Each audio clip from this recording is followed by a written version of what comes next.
हाँ दोस्तों, ये दूसरे भाग की कथा आप सुनने के लिए जा रहे हैं। परीक्षित जन्म, महाभारत की कथा। दुर्योधन ने कहा कि हम ऐसे विश्वास नहीं करेंगे, हमें उस भीम का सर निकाल करके दिखाओ जिसने मेरी जंघा को तोड़ दिया था। अब भीम को सिर ढूंढने लगो, लेकिन भीम को सर हो तो मिल जाए। उन सरों में एक भीम का लड़का था जिसका नाम था श्रुतसेन। वो बिल्कुल भीम के जैसा ही था। कहा, महाराज लो तुम्हें भीम का शीश चाहिए, ये भीम का सर है। दुर्योधन ने वो सर हाथ में लिया भक्तों, और हथेली पे धर करके जैसे ही उसे मिसला वैसे ही वो चूर हो गया। दुर्योधन रोने लगा, कहने लगा, अरे नीच अश्वत्थामा, ये अगर भीम का सर होता तो मेरे हाथ से ये चूरन नहीं बन जाता। मुझे लगता है कि तूने मेरे वंश का विनाश कर दिया। अरे पांडवों के सर होते तो ये सर मेरे हाथ से चूरन नहीं बनता। मुझे लगता है कि तूने मेरे परिवार का नाम मिट दिया। अरे मेरी दुश्मनी थी तो पांडवों से थी, बच्चों से मेरी कोई दुश्मनी नहीं थी। भक्तों, आज दुर्योधन उस अछोक नाम के तालाब पर बच्चों के गम में इतना रोए कि दुर्योधन का अंत हो गया। भागवत में तो यहाँ तक बताया गया है वैसे कि दुर्योधन की दो तरीका से मौत भई थी, सुख में और दुख में। सुख थोड़ी देर किस बात का हुआ था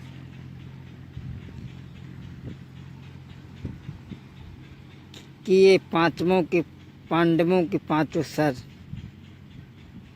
पांचों पांडव मारे गए, और दुख इस बात का हुआ था कि पांडव नहीं मारे गए, पांडवों की संतान मारी गई। दुर्योधन का अंत हो गया। भक्तों, भगवान चाहते तो द्रौपदी के पुत्रों की रक्षा कर सकते थे, लेकिन इसीलिए रक्षा नहीं की क्योंकि दुर्योधन का अंत नहीं होता। दुर्योधन खत्म हो गया भाइयों। और इधर सुबह हुआ तो द्रौपदी जगी है, खून डैरों में बह रहा है। आज द्रौपदी पांचों बच्चों को लेकर के रो रही है। भक्तों, जिस माँ के आगे 5 बेटों की लाश पड़ी हो, उस माता के हृदय पर क्या बीतेगी।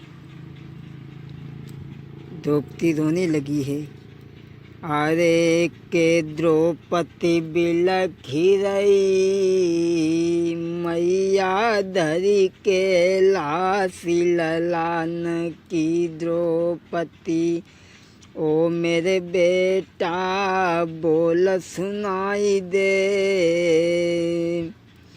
अरे केल की अति गम की मैया बिलखी रही। बेटन पे द्रौपदी रोई रही। अरे 5 लला दुनिया ते सिधारे, अरे जा मैया को धीर बंधाई दे। शोभा पंडन की धरी के लासिया जू, बेटन की द्रौपदी बिलखी रही। धरी के लासिया जू, बेटन की। द्रौपदी रो रही है, विलाप कर रही है भक्तों।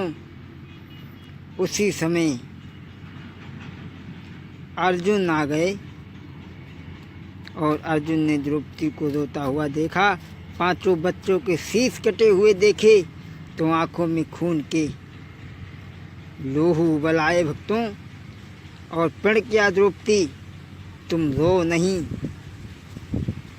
संध्या जब होगी इन बच्चों को मारने वाले को मैं तेरे सामने खड़ा कर दूंगा ला करके। प्रण करके चले हैं और भगवान कन्हैया रथ पर बैठे हैं, रथ हाँक रहे हैं और अर्जुन बैठे हैं। अश्वत्थामा भागने लगा। भागते भागते जब गिर गया तो अश्वत्थामा एक झाड़ी में छिप करके बैठ गया। लेकिन भगवान से क्या छिपा? तन की जाने बेमन की जाने और जाने चित्त की चोरी। बासामरिया से का छिपो जग के हाथ में डोरी। भगवान से क्या छिपा भक्तों? भगवान ने जिस झाड़ी में वो छुपा था नीच, वहीं पर जाकर के रथ रोक दिया। अश्वत्थामा भागा और भागते भागते जब गिर गया तो अश्वत्थामा ने क्या किया? ब्रह्म अस्त्र को छोड़ दिया। भगवान ने देखा अश्वत्थामा ने ब्रह्म अस्त्र छोड़ दिया है, ये अर्जुन को जला करके राख कर देगा। भगवान ने कहा अर्जुन तुम भी अपना बाण छोड़ो वरना ये बाण तुम्हें जला करके राख कर देगा। अर्जुन ने अपना बाण छोड़ा, दोनों बाण आपस में टकराने लगे। जब आपस में टकराने लगे तो स्वयं ब्रह्मपुत्र मनु हो जाते हैं, प्रकट कहने लगे अर्जुन महाप्रलय आ जाएगी, तुम अपने बाण को वापस लो। अब तो अर्जुन ने तो अपना बाण वापस लिया और अश्वत्थामा से कही तू भी अपना बाण वापस ले ले। अश्वत्थामा कहने लगा प्रभु हम चलावे की विद्या जानते हैं लेकिन लौटाने की विद्या नहीं जानते हैं।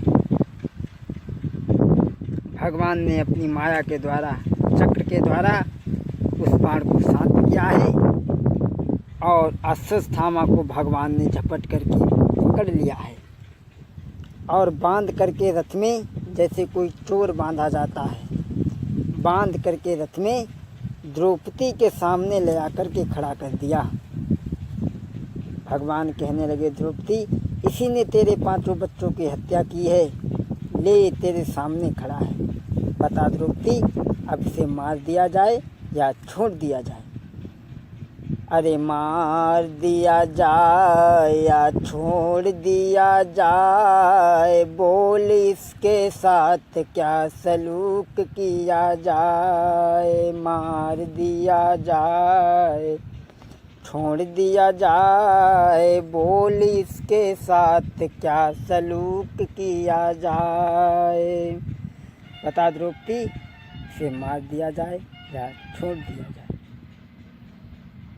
द्रौपदी कहने लगी महाराज इसने मेरे 5 बच्चों का वध किया है, मेरे बच्चे तो वापस नहीं आ जाएंगे। पहली बात है कि ये गुरु का बेटा है और दूसरी बात ब्राह्मण है। शास्त्र ये कहता है कि ब्राह्मण जैसा भी हो लेकिन वध करने के योग्य नहीं होता, लेकिन बच्चों का हत्यारा चाहे जैसा हो उसे छोड़ने का कोई वो नहीं होता है, छोड़ा नहीं जाता। भगवान कहने लगे द्रौपदी और जिस तरीक़ा से मैं पुत्रों के वियोग में रो रही हूँ इसी तरीक़ा से इसकी माँ विधवा हो गई है, वो भी रो रो करके मर जाएगी। इसीलिए मैं इसके प्राणों की भीख मांगती हूँ, मेरे बच्चे तो वापस नहीं जिंदा होंगे। भगवान कहने लगे धन्य है द्रौपदी, ये तेरी गाथा संसार गाएगा। छोड़ तो देंगे द्रौपदी लेकिन तो अपना मोह त्याग दी। द्रौपदी कहने लगी भैया लो मुरली धरो मन मोहन, मैं अपना मोह त्यागती हूँ।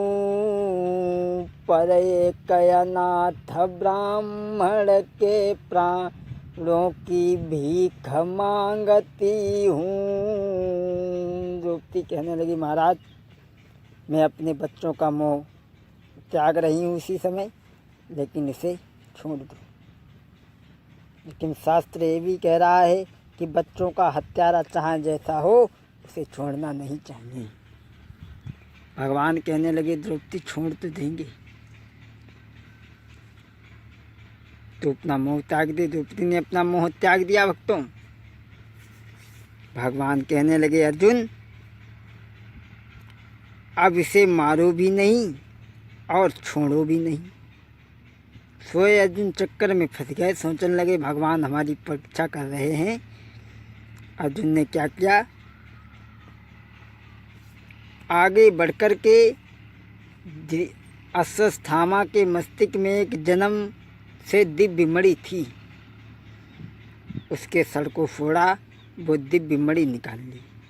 और जब वो दिव्य मणि निकल गई तो यह अश्वत्थामा नाम का ब्राह्मण बुद्धि से भ्रष्ट हो जाता है। छोड़ दिया भगवान ने, छोड़ दिया। आगे बढ़ा है तो इसने सोचा कि आज से मैं पांडवों के वंश को मिट दूंगा। और उस समय पर पांडवों पे कोई संतान नहीं थी। अभिमन्यु की पत्नी थी, अभिमन्यु की पत्नी थी उत्तरा,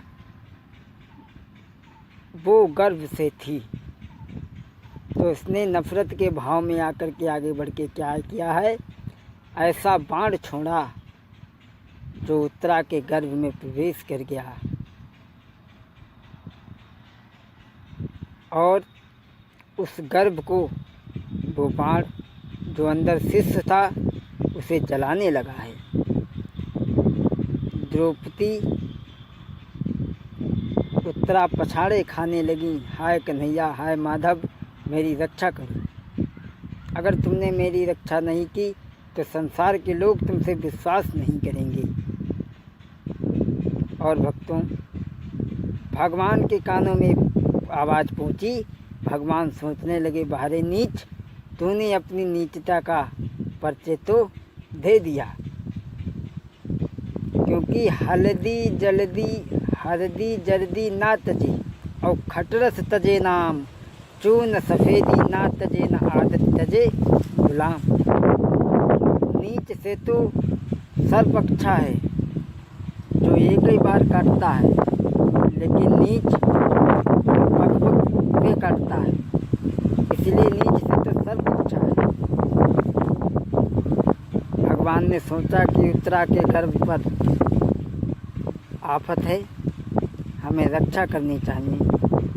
भगवान चले हैं उत्तरा के गर्भ की रक्षा करने के लिए। भक्तों जब भी भक्तों पे भीड़ पड़ी तब तब भगवान ने भक्तों की रक्षा करी। और कहा भी गया है क्या, होते सब होते